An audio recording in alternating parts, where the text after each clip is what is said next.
Everyone, welcome back to SS classes. My name is Shaista Parveen and you are watching SS classes. So all my dear students, today I will discuss the class 10th biology chapter number 1. The name of chapter is cell. This is a structural and functional unit of life. So in previous video और in previous class 9th में आप लोगों ने cell chapter को अच्छे से पढ़ रखा है. यहाँ पर हम लोग को क्लास 10th में चैप्टर ये वाला पढ़ना है, बट सिर्फ और सिर्फ रिवीजन के लिए. Okay, so without wasting the time let's get start with video. So cell क्या है भाई? सेल जो होता है हमारी बॉडी का स्ट्रक्चरल एंड फंक्शनल यूनिट है. हमारी बॉडी का सबसे स्ट्रक्चरल एंड फंक्शनल यूनिट क्या है? सेल है. और जितनी भी लिविंग बीइंग्स हैं वो सब बने हुए हैं सेल से, चाहे वो प्लांट्स हो, चाहे वो एनिमल्स हो, चाहे वो ह्यूमंस हो. जितनी भी लिविंग चीज़ें वो सारी सेल से मिलकर बनी हुई हैं. Cell is a building block of material, है ना. और सेल जो होती है वो basically alike in chemical composition and metabolic process. जितनी भी सेल होती हैं वो आपस में केमिकली कंपोजिशन में और मेटाबॉलिक प्रोसेस में डिफरेंट होती हैं, है ना. एंड जितनी भी लिविंग बीइंग्स हैं उनमें जो सेल्स बनती है, वो जो नई सेल बनती है वो प्री एग्जिस्टिंग सेल से बनी होती है. यानी कि हर पुरानी सेल से नई सेल बनती है ना. तो अब हम देख रहे हैं यहाँ पर कि सेल हाउ मैनी, कितनी होती हैं, कैसी होती है सेल, है ना. So larger an organism greater the number of cell in body. अगर किसी ऑर्गेनिज्म का बॉडी बहुत बड़ा है, बहुत ग्रेटर है, तो उसमें नंबर ऑफ सेल्स भी होंगे वो ज़्यादा होंगे in comparison to smaller. Okay, अगर मैं बात करूँ कि एक एंट है, एक चींटी की बात करूँ और एक ह्यूमन बीइंग की बात करूँ या एलिफेंट की एग्जांपल ले लूँ, तो चींटी के कंपैरिजन में एलिफेंट के अंदर नंबर ऑफ सेल क्या होंगे? ज़्यादा होंगे, क्योंकि उसका साइज़ क्या है? ज़्यादा है. ठीक है, उसका साइज़ क्या है? बड़ा है, तो उसमें नंबर ऑफ सेल्स भी ज़्यादा होंगे. ओके, तो साइज़ पे भी डिपेंड करता है, किसी भी ऑर्गेनिज्म के साइज़ पे भी डिपेंड करता है कि उसके नंबर ऑफ सेल्स कितने हैं, how many. All living things are made up of microscopic cells. जितनी भी लिविंग बीइंग्स हैं वो सब माइक्रोस्कोपिक सेल से बने हुए, क्योंकि भाई हम लोग इसको बिना अपने माइक्रोस्कोप के देख ही नहीं सकते हैं, है ना. And some living things are form of just one cell. कुछ लिविंग थिंग्स ऐसे भी हैं जो सिर्फ एक सेल से मिलकर बने हैं. ये सब आप पढ़ चुके हो, जैसे बैक्टीरिया, जैसे अमीबा, है ना. जबकि लार्ज प्लांट, बहुत बड़े प्लांट्स एंड एनिमल जो होते हैं वो बिलियंस ऑफ सेल से मिलकर बने होते हैं, बिलियंस और ट्रिलियन ऑफ सेल से मिलकर बने होते हैं. तो उसी के बेसिस पे सेल के जो है यूनिसेलर और मल्टीसेलर के बेसिस पे ही सेल को डिवाइड किया गया है. तो दो टाइप की सेल्स होती हैं, एक होते हैं यूनिसेलर, एक होते हैं मल्टीसेलर. तो यूनिसेलर सेल आप मतलब जो सिंगल सेल हो, है ना. और यूनिसेलर ऑर्गेनिज्म मतलब ऐसे ऑर्गेनिज्म जिनकी बॉडी में सिर्फ सिंगल सेल हो, सिर्फ एक ही सेल होगी उनकी बॉडी में सारे कामों को करवाने के लिए, है ना. एक्सक्रीशन भी करवाने के लिए, डाइजेशन भी करवाने के लिए, रेस्पिरेशन भी करवाने के लिए, रिप्रोडक्शन भी करवाने के लिए एक ही सेल जो है वो सारे कामों को परफॉर्म करवाएगी. तो ऐसे ऑर्गेनिज्म को हम लोग बोलते हैं यूनिसेलुलर ऑर्गेनिज्म. इसका एग्जांपल है amoeba, paramecium, bacteria, Chlamydomonas. Okay, next है हमारा multi cellular organism. Multi cellular organism बहुत सारे, मेजॉरिटी ऑफ लिविंग बीइंग्स में मल्टी सेलुलर ऑर्गेनिज्म ही होते हैं. मतलब ज़्यादातर लोग मल्टी सेलुलर ऑर्गेनिज्म की कैटेगरी में ही आते हैं, क्योंकि उनकी सेल्स हैं, या हम वहाँ हों या एनिमल्स हों, हमारी सेल्स एनिमल्स भी, एनिमल्स की सेल्स में मिलियंस मतलब बनी होती है, मिलियंस और बिलियन ऑफ सेल्स है. हमारी बॉडी में मिलियंस और बिलियंस ऑफ सेल्स हैं, है ना. तो हम लोग क्या कहलाएंगे? मल्टी सेलुलर ऑर्गेनिज्म कहलाएंगे. इसके एग्जाम्पल है वॉल्वोक्स, ठीक है, रोज, मॉस्कीटो, मैंगो, ह्यूमंस, है ना. मॉस्कीटो भी भाई मल्टी सेलुलर ऑर्गेनिज्म है ना. लेकिन इसके कंपैरिजन में, हमारे कंपैरिजन में, और अगर कंपेयर करें हम मॉस्कीटो को और अपने को, तो नंबर ऑफ सेल्स हमारे अंदर ज़्यादा होंगे. मॉस्कीटो छोटा सा है तो उसमें नंबर ऑफ सेल्स थोड़े कम होंगे, है ना. अब एक एवरेज साइज एडल्ट ह्यूमन में अप्रॉक्सीमेटली कितनी सेल्स होती हैं?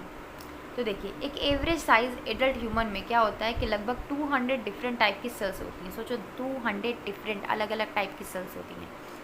37 ट्रिलियन सेल्स जो होती हैं हमारी पूरी बॉडी के अंदर होती हैं. एक एडल्ट की बस बात कर रही हूँ, छोटे बच्चों की नहीं. 100 बिलियन नर्व सेल्स हमारे ब्रेन कॉर्टेक्स के अंदर होती हैं. ब्रेन कॉर्टेक्स आप पढ़ चुके हो, है ना, क्लास 8 में. 25 trillion red blood cells present होती हैं. ठीक है, तो इतनी सारी सेल्स होती हैं, फिर भी हमारी बॉडी सेल्स बनाती रहती है, क्योंकि इसका क्या होता है, सेल लगातार डाई करती जाती हैं, फिर उससे नई सेल बनती रहती है. तो ये प्रोसेस लगातार चलता रहता है. रिपेयरमेंट, रिप्लेसमेंट, ये सब चीज़ें चलती रहती हैं हमारी बॉडी के अंदर. तो सेल कितनी छोटी हो सकती है? How small. ठीक है, तो सेल जो होती है बहुत छोटी हो सकती है, seen only with the help of microscope. Means आप किसी भी सेल्स को, किसी सिंगल सेल को आप नहीं देख सकते हो बिना माइक्रोस्कोप के। स्मॉलेस्ट की अगर बात करें तो सेल जैसे बैक्टीरिया की सेल हो गई, रेड ब्लड सेल्स हो गई, है ना, ह्यूमन बॉडी की सेल्स हो गई, ये बहुत छोटी होती हैं। लॉन्गेस्ट सेल की बात करें तो ये नर्व सेल्स, सबसे लंबी सेल्स हमारी बॉडी में है तो नर्व सेल्स होती हैं, है ना, लगभग 2 मीटर तक इसका जो है मेजरमेंट जाता है। लार्जेस्ट सेल की अगर बात करें तो birds actually the central yellow sphere, जो सेंट्रल यानी येलो कलर का योक होता है जिसको जर्दी भी कहते हैं, वो जो है सबसे लार्जेस्ट सेल मानी जाती है। ऑस्ट्रिच का egg before development begin it's, है ना, ऑस्ट्रिच का एग जब उसके अंदर डेवलपमेंट ना हो रहा तब की बात कर रही हूँ। ऑस्ट्रिच का जो एग है वो सबसे लार्जेस्ट सेल है, याद रखना आप लोग। इज़ द लार्जेस्ट सिंगल, चीज़ सब आप पढ़ चुके हो, क्लास 9 में आप लोग पढ़ चुके हो, सिर्फ रिवीजन के लिए मैं पढ़ा रही हूँ। Okay, so it is the largest single cell of living world today, है ना, सिंगल सेल ये जो है it is the largest single cell of living world today, मतलब पूरी दुनिया में सबसे लार्जेस्ट सेल जो होती है वो ऑस्ट्रिच का एग ही है। एंड इसका वाइट एल्बुमेन जो होता है एग का शेल का एक्स्ट्रा पार्ट होता है जो एडेड होता है actual egg and pass down the reproductive tract, और रिप्रोडक्टिव ट्रैक्ट में ये पास आउट हो जाता है ना। एल्बुमेन को हम लोग नहीं काउंट करेंगे लार्जेस्ट सेल में, हम लोग सिर्फ और सिर्फ इसको काउंट कर रहे हैं, हम लोग एक्चुअली काउंट कर रहे हैं उसके सेंट्रल पार्ट को, मीन्स योग को। अब है सेल शेप्स, तो डिफरेंट टाइप की सेल्स जो है डिफरेंट शेप्स की होती हैं, रिलेटेड करता है कि वो कैसा परफॉर्मेंस कर रही हैं, मतलब कौन सा फंक्शन परफॉर्म कर रही हैं, उनके फंक्शन की परफॉर्मेंस के बेसिस पे ही उनका शेप डिसाइड होता है। लाइक अगर हम बात करें ह्यूमन रेड ब्लड सेल्स की तो ये सर्कुलर होती हैं एंड बाइकॉनकेव होती हैं, easily passage through blood capillaries and transport oxygen. ये बाइकॉनकेव और सर्कुलर क्यों होती हैं, ताकि छोटे ये क्या हो, इनका जो रास्ता होता है, मतलब कैपिलरीज जो क्या होती है, पतला सा स्ट्रक्चर है जिसमें से ऑक्सीजन ट्रांसपोर्ट हो रही है, तो ये अपने शेप को जो है बाइकॉनकेव सर्कुलर इनका होता है ताकि ये आसानी से जो है ब्लड के ज़रिए ब्लड में ऑक्सीजन को ट्रांसपोर्ट करवा पाए ब्लड के साथ साथ। ओके, नेक्स्ट है हमारा white blood cells. White blood cells आप लोगों ने पढ़ रखा है क्लास 9 में भी कि अमीबॉइड होती हैं, मतलब इनके अंदर जो मूवमेंट होता है वो अमीबा जैसा होता है। क्यों? क्योंकि ये जो है हमारी कैपिलरीज वॉल्स में स्क्वीज़ होके जाती हैं, मतलब कि अपने आप को सिकोड़ के कैसे भी इनको पहुंचना होता है। अमीबा को जानते हो आप कैसे होता है, अमीबा का इरेगुलर स्ट्रक्चर होता है ना। अमीबॉइड मूवमेंट आप लोगों ने पढ़ रखा है क्लास 9 में, है ना। अमीबा कैसे अपने मसल्स को मूव करके ऐसे ऐसे आगे बढ़ता है ना, और कोई गल्फ आता है तो अपने सूडिया बोर्डर से, जैसे ये इसका लंच आया है ना, ये कोई प्रे है, इसको कुछ खाना है तो ये इसको क्या करेगा, इस तरह से आगे बढ़ के इसको एलगल्फ कर लेगा, है ना, और इसकी पूरी सेल इसको न्यूट्रलाइज कर लेगी, है ना। तो नर्व सेल्स जो होती हैं वो लॉन्ग होती हैं to conduct impulse from distance part of the body to the brain and vice versa. हमारी बॉडी में जो नर्व सेल्स होती हैं सबसे लंबी होती हैं और इनका काम क्या होता है, इनका काम होता है मैसेज को ट्रांसफ़र करना, इम्पल्सेस को ट्रांसफ़र करना to the distance part of the body to the brain, हमारी बॉडी के पार्ट से ब्रेन तक और फिर ब्रेन से बॉडी के पार्ट तक इसको लेकर आती हैं। अब है next guard cell. Guard cell किस में होती हैं, जाहिर सी बात है प्लांट में होती हैं, प्लांट्स में होती हैं, और स्टोमेटल पोर्स जो होते हैं लीफ में उनके अंदर ही प्रेजेंट होती हैं। ये गार्ड सेल जो होती हैं वो बीन शेप्ड होती हैं जो लगातार ओपन एंड क्लोज होती रहती हैं, है ना। ये क्या करती हैं, ट्रांसपिरेशन में हेल्प करती हैं, स्टोमेटोपोर। तो ये सारे कुछ अमीबा के स्ट्रक्चर थे। सोचो बीन शेप्ड स्ट्रक्चर देखा, हमने देखा कि कुछ सेल जो होती हैं वो तो लंबी होती हैं, कुछ अमीबॉइड जैसी होती हैं, उनका शेप अलग होता है। तो हर सेल्स का शेप क्या है, डिफरेंट है ना, हर सेल का शेप क्या है, डिफरेंट है। यहाँ पर एनिमल सेल, प्लांट सेल का डायग्राम आपको दिया है जो कि सेम बिल्कुल आपके क्लास 9 की बुक में दिया हुआ था, जो मैं आपको स्क्रीन कर चुकी हूँ, है ना। अब देखते हैं gross structure of the cell, 3 essential part. हमारा सबसे इम्पॉर्टेंट 3 पार्ट की मैं बात करने जा रही हूँ, है ना। सबसे इम्पॉर्टेंट 3 पार्ट है हमारे सेल में, तो कौन कौन से इंपॉर्टेंट 3 पार्ट है। सबसे पहला बात करेंगे सेल मेम्ब्रेन और प्लाज्मा मेम्ब्रेन, जो आपको कहाँ दिखाई देगी, एनिमल सेल्स में। एनिमल सेल्स की जो सबसे आउटर वॉल है उसको हम लोग बोलेंगे सेल मेम्ब्रेन, और सेल मेम्ब्रेन बोलेंगे, या फिर हम इसको बोलेंगे क्या, प्लाज्मा मेम्ब्रेन। सेल मेम्ब्रेन को ही प्लाज्मा मेम्ब्रेन भी कहा जाता है ना। तो ये हमारी जो आउटर वॉल है वो क्या है, हमारी सेल मेम्ब्रेन है, ये वॉल क्या है, सेल मेम्ब्रेन, अंडरस्टैंड। तो it is living membrane having fine pores, ये एक लिविंग मेम्ब्रेन्स होती है ना, ये लिविंग सेल की तरह काम करती है, और इसमें बहुत छोटे छोटे पोर्स होते हैं। And it is made up of lipoprotein, ये लिपोप्रोटीन से बनी होती है। लिपोप्रोटीन बेटा एक टाइप का फैट है, याद रखना, है ना। पूछा जाता है आपको 1 मार्क्स में कि सेल मेम्ब्रेन या प्लाज्मा मेम्ब्रेन किससे मिलकर बनी होती है, तो it is made up of lipoprotein. ये क्या करती है, ये प्रोवाइड करती है हमारे सेल को फ्लैक्सिबिलिटी, फ्लेक्सिबिलिटी प्रोवाइड करती है, जेली लाइक सब्सटेंस होता है ना, और ये सेमी परमिएबल होती है ना। इसको ऑल्सो कहते हैं सेलेक्टिवली परमिएबल और डिफरेंटली परमिएबल। इसको हम लोग सेलेक्टिवली परमिएबल भी कह सकते हैं, मीनिंग डैट ये सिर्फ अलाउ करती है कुछ ही सब्सटेंस को कि इसके अंदर से पास हो जाए, बाकी सबको ये रोक देगी। देखो अगर इसको ज़रूरत होगी तो ये सॉलिड को भी अंदर ले लेगी, और अगर इसको ज़रूरत नहीं होगी तो नहीं लेगी। अगर इसको ज़रूरत होगी तो सॉल्वेंट को अंदर ले लेगी, नहीं ज़रूरत होगी तो नहीं लेगी। मतलब ये सेलेक्टिवली परमिएबल की तरह भी काम करती है ना। सेलेक्टिवली परमिएबल क्या कर रही थी कि भाई जिसकी ज़रूरत होगी बस उसी को अंदर लेगा, है ना। तो सेल मेम्ब्रेन हमारी सेलेक्टिवली परमिएबल मेम्ब्रेन की तरह वर्क करती है। Means it allow only certain substances to pass through while preventing other. जिसकी ज़रूरत होगी उसको अंदर ले लेगी और बाकी को रोक देगी, रुक जाओ वहीं पर। In a plant cell, plant cell में भी देखो बात करते हैं तो प्लांट सेल में सबसे आउटर वॉल कौन सी दिखाई दे रही है बेटा आपको? प्लांट सेल में सबसे आउटर वॉल आपको दिखाई दे रही है क्या? सबसे आउटर वॉल है क्या? Cell wall. सबसे आउटर वॉल क्या है? सेल वॉल, है ना। प्लांट की सबसे आउटर वॉल क्या है? सेल वॉल, है ना। तो जो सेल वॉल होती है ना, जो इनकी सेल वॉल होती है प्लांट्स की, उसके अंदर होता है सेल मेम्ब्रेन। सबसे ऊपर है सेल वॉल, उसके बाद है सेल मेम्ब्रेन। एनिमल सेल में आपको सेल वॉल नहीं मिलेगी। सेल मेम्ब्रेन के अंदर क्या है, सेल वॉल के अंदर क्या है? Cell membrane. तो सेल वॉल जो होती है वो नॉन लिविंग मेम्ब्रेन है, यानी कि ये लिविंग नहीं होती है, और मोस्टली ये सेलुलोज से बनी होती है। जो प्लांट की सेल होती है, सेल वॉल होती है, वो सेलुलोज से बनी होती है, ये आपको रिमेंबर कर लेना है। It gives a definite shape and rigidity to the cell. इसका काम होना है, क्या काम होता है इसका? सेल को रिगिडिटी देना, मतलब एक कठोरता देना, है ना। इसका बेसिकली काम होता है सेल को एक कठोरता देना, रिगिडिटी देना और शेप देना। इट इज़ फ्रीली परमिएबल, ये फ्रीली परमिएबल होती है, मीन्स ये अलाउ करेगी सब्सटेंस सॉल्यूशन को भी, है ना, allowing substance in solution to enter the leave to cell without hindrance. ये क्या करेगी, जो सब्सटेंस भी आएंगे उसको अंदर ले लेगी, और कुछ पास आउट होना चाहेंगे, मतलब बाहर निकलना चाहेंगे तो वो निकल सकते हैं, है ना। तो इसीलिए यहाँ पर ये क्या करें, allowing substances solution to enter leave the cell without hindrance, बिना किसी को रोके जो है सबको अंदर ले देगा। साइटोप्लाज्म, साइटोप्लाज्म जो है वो एक पार्ट होता है सेल का, which is inside the cell membrane. अब सेल मेम्ब्रेन के अंदर भी आपको क्या दिखाई देगा? साइटोप्लाज्म दिखाई देगा। अब आपको दिखाएगा cell membrane and outer the nucleus, है ना।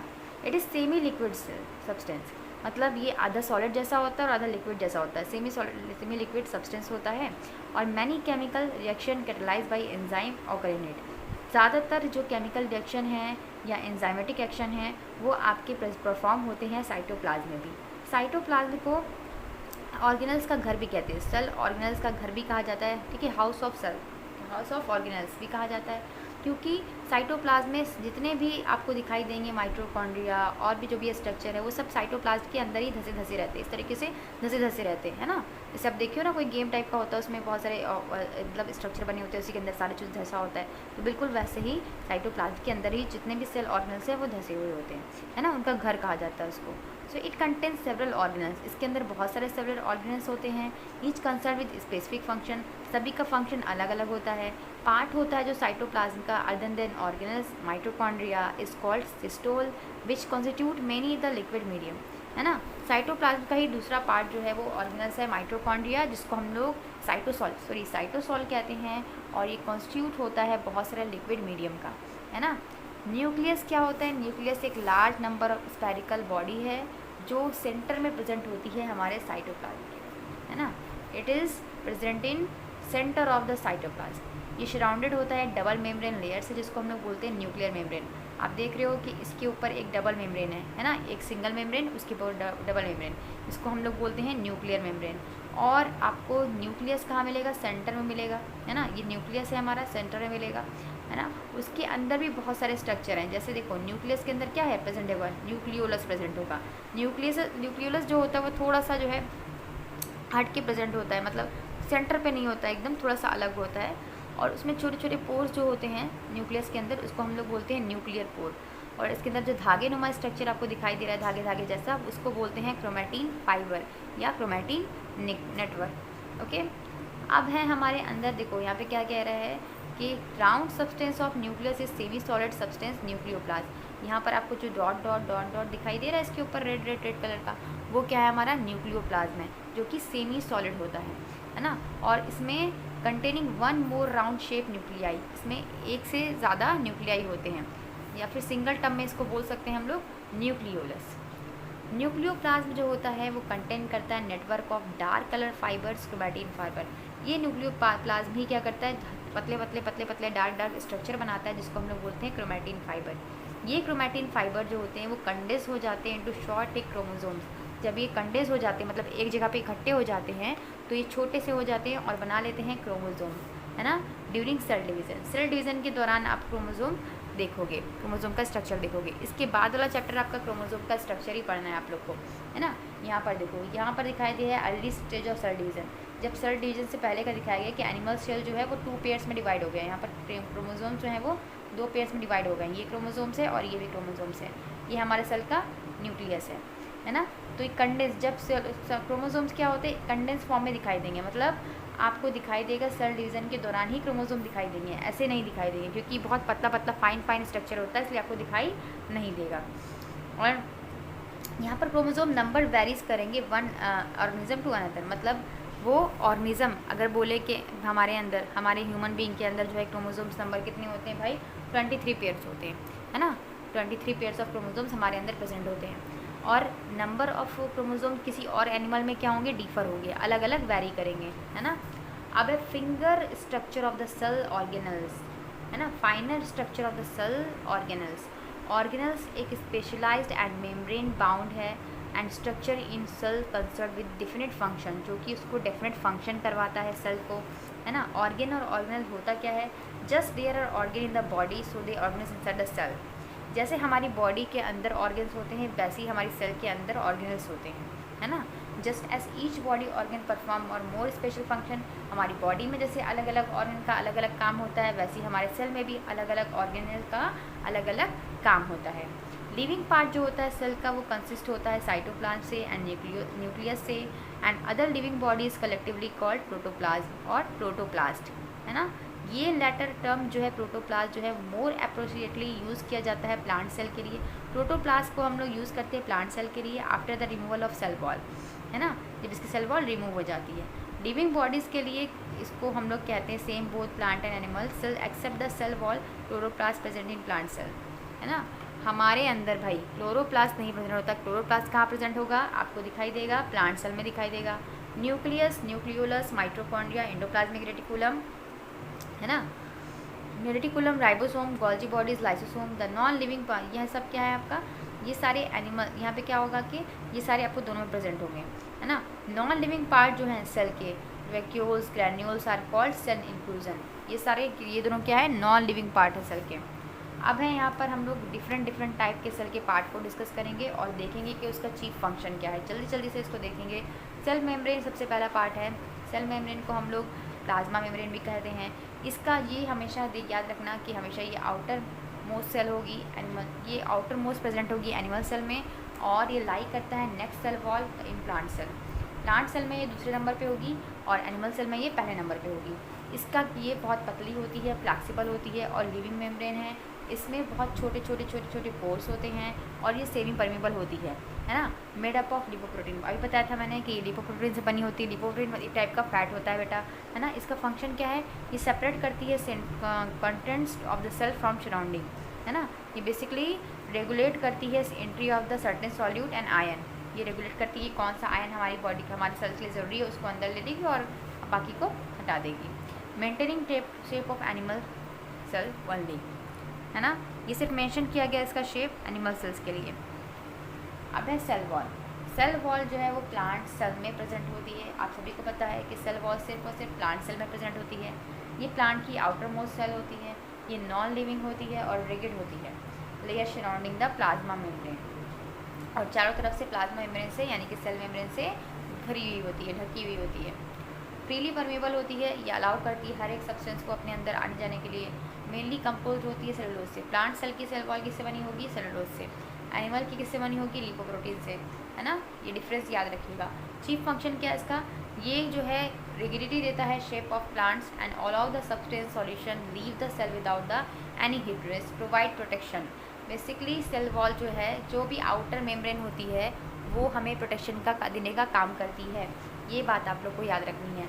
नेक्स्ट है हमारा साइटोप्लाज्म। साइटोप्लाज्म जो है वो all the parts together inside the plasma membrane excluding nucleus, nucleus को छोड़कर बाकी सारे पार्ट जो हैं है ना वो साइटोप्लाज्म में ही होते हैं। Contain a mixture of water and soluble, इसमें कुछ मिक्सचर होता है वाटर का and inorganic and organic compounds का। बहुत सारे ऑर्गेनल्स इसके अंदर तुम्हें आपको दिखाई दे जाएंगे। इसका चीफ फंक्शन क्या है? Different organelles contain it perform the different function, क्योंकि इसके अंदर अलग अलग ऑर्गेनल होते हैं जिसका अलग अलग फंक्शन होता है, और ये मेटाबॉलिक एक्टिविटीज़ भी इसी के अंदर होती है।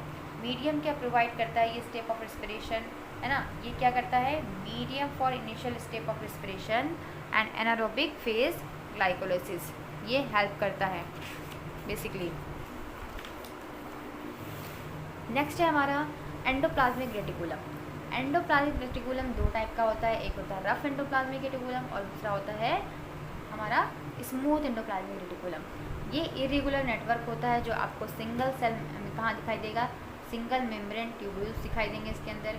ये कंटिन्यूसली आपको प्लाज्मा मेम्ब्रेन के साथ दिखाई देगा outside the nuclear membrane on the inside. में स्मूथ एंडोप्लाज्मिक रेटिकुलम, ये स्मूथ भी हो सकता है और रफ भी हो सकता है। स्मूथ होगा तो इसमें राइबोसोम प्रेजेंट नहीं होंगे, और अगर रफ होगा तो इसमें क्या होगा?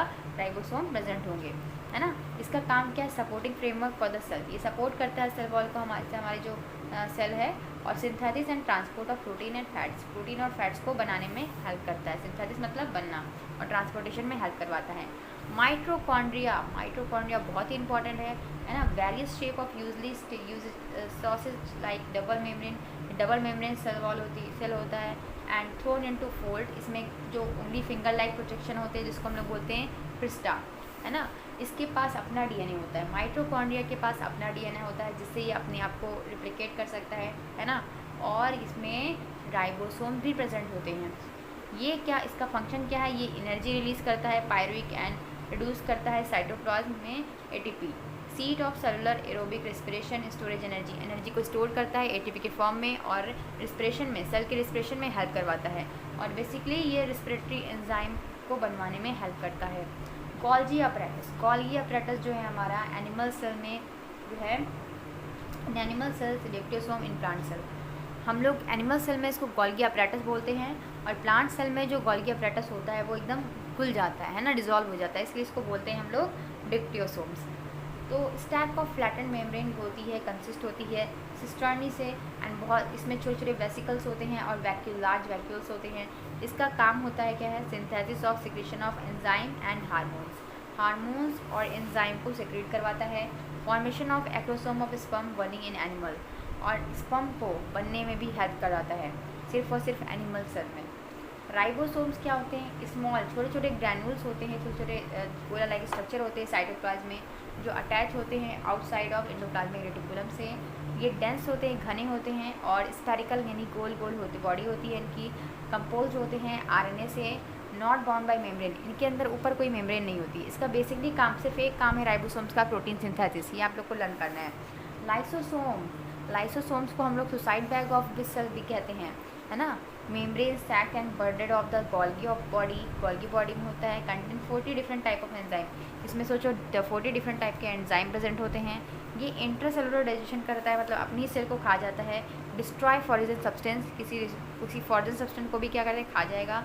When cell is old and injured this rapidly destroy organelles called suicide bag, अपनी ही पुरानी सेल्स को ये क्या करेगा? खा जाएगा। अब मैंने बताया ना कि हमारी सेल में, हमारी बॉडी में नई नई सेल बनती रहती है पुरानी सेल से, तो पुरानी सेल कहाँ जाएगी? पुरानी सेल को हमारा लाइसोसोम क्या करता है? खा जाता है, जो कि हमारी यूज़ नहीं होगी। तो digest cartilage during formation of bones, और ये कार्टिलेज को भी डाइजेस्ट कर जाता है बोन्स की फॉर्मेशन में।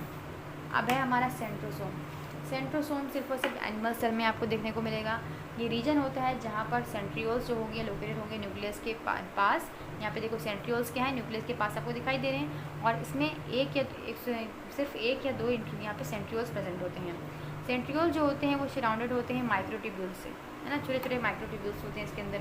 ये क्या करता है? ये सेल डिवीजन में हेल्प करवाता है एंड फॉर्मेशन करता है स्पिंडल, यहाँ पे आपको धागेनुमा स्ट्रक्चर दिखाई दे रहा है, इसी का फॉर्मेशन करवाता है ये, जो कि with the help of aster. Plastid जो है वो सिर्फ और सिर्फ आपको प्लांट सेल में दिखाई देगा। डिफरेंट टाइप के प्लास्टिड होते हैं, क्लोरोप्लास्ट है ना, क्लोरोप्लास्ट होता है, ल्यूकोप्लास्ट, क्रोमोप्लास्ट होता है, क्लोरोप्लास्ट जो होता है उसमें ग्रीन पिगमेंट होता है, इसको हम क्लोरोफिल कहते हैं। ये डबल मेम्ब्रेन होता है।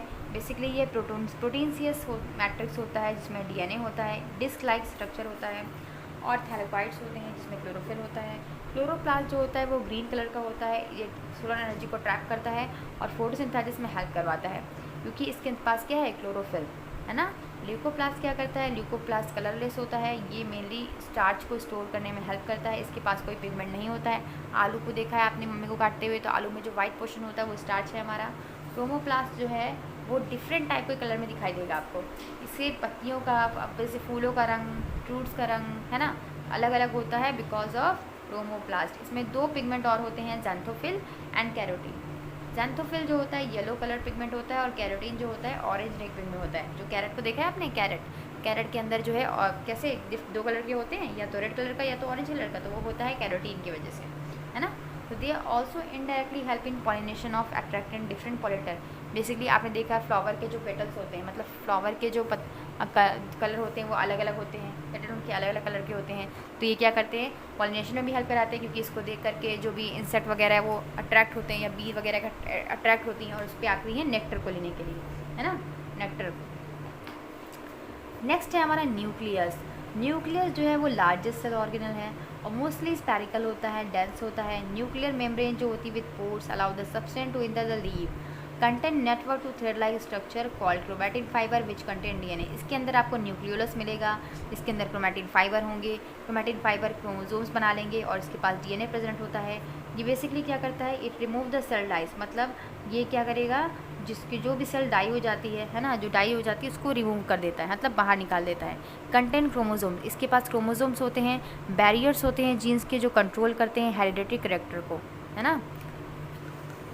न्यूक्लियोलस, अब है न्यूक्लियोलस। न्यूक्लियोलस जो होता है 1 और मोर राउंड शेप स्ट्रक्चर होता है जो प्रेजेंट होता है इनसाइड द न्यूक्लियस। इसका काम क्या है, इसका काम है राइबोसोम को प्रोड्यूस करवाना, या फिर ये क्या करता है, पार्टिसिपेट करता है प्रोटीन सिंथेसिस में भी हेल्प करता है, और RNA को स्टोरेज करने में भी हेल्प करता है।